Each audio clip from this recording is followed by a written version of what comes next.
Nicolas, je l'ai vu, Rama aussi, Wellan, Sofiane, Emma. Voilà.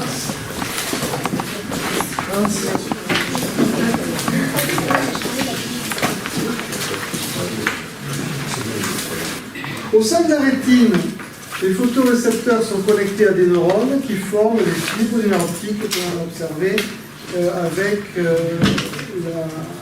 microscope.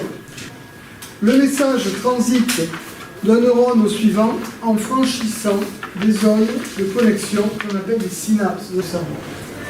Donc, aujourd'hui en partie mutuelle, je vous demande deux choses. Soit l'approfondissement du cours, et j'aimerais que les élèves qui veulent travailler le cours se mettent ensemble pour que je puisse leur venir en aide. Ce qu'on vient compris, vous pouvez directement passer sur les exercices, et notamment l'exercice 7, et l'objectif de bac de la page 324 et 325 sur les tableaux.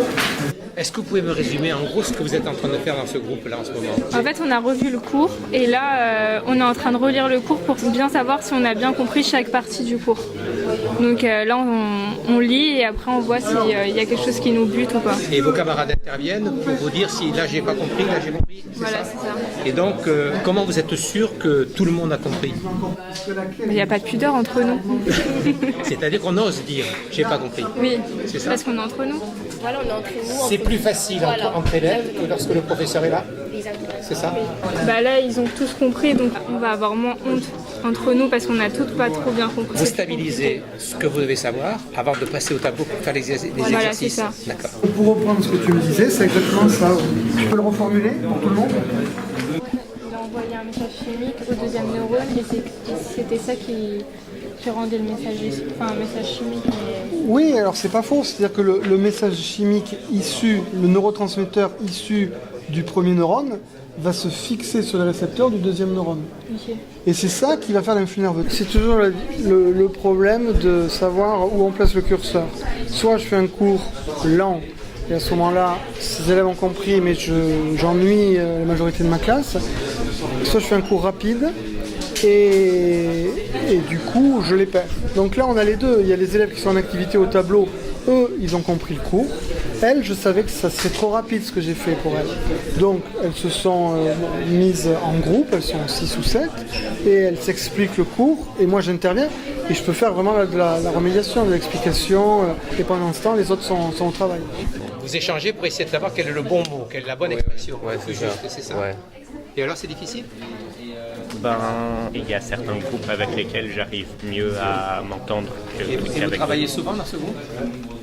Oui, puisqu'en général, justement, c'est un groupe avec lequel j'arrive plus facilement à On fonctionne en fonction d'affinité, parce que sinon... Et vous êtes choisi? Comment ça, c'est le professeur qui a imposé? Non, c'est nous, on se met tout seul par groupe et ça se forme tout seul en fonction des affinités. Et ce groupe, c'est toujours fait comme cela?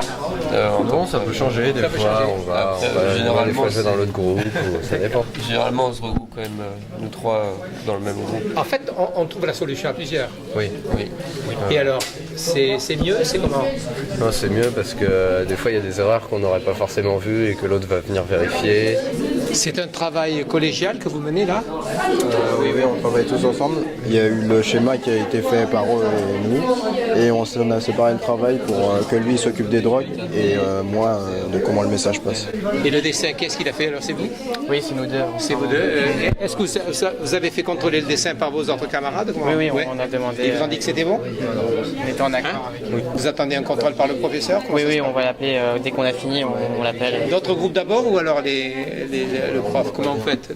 Ça dépend des fois des groupes qui se déplacent ici et qui regardent pour voir si et si on vous dit là il y a une erreur? On lui demande quelle erreur c'est et on la corrige. Vous la corrigez. Donc en fait, c'est bien entre vous que vous construisez les bons résultats, les bonnes solutions. Et c'est toujours le même principe, clé-serrure.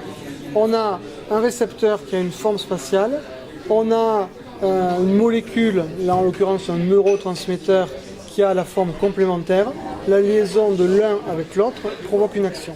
Tu disais tout à l'heure, on n'a pas honte, on peut se parler. Oui. On utilise les mots d'élèves en fait. Ouais, voilà, c'est ça. Il n'y a pas de gêne, on est entre nous quoi. Mais le prof est pas loin quand même. Oui, bien sûr. Parce que j'ai vu, tu as vite couru vers le professeur quand tu as trouvé ton mot sur Wikipédia. Oui, parce que on sait qu'il est là et que on n'a pas forcément les réponses entre nous. Du coup, il y a le professeur à côté, où il y a notre smartphone si on est... Donc professeur et smartphone, même niveau? Presque. Non, parce que le smartphone, faut lire, faut essayer de comprendre, alors que le professeur directement il nous explique et c'est plus simple. C'est quand même utile un prof. Ouais.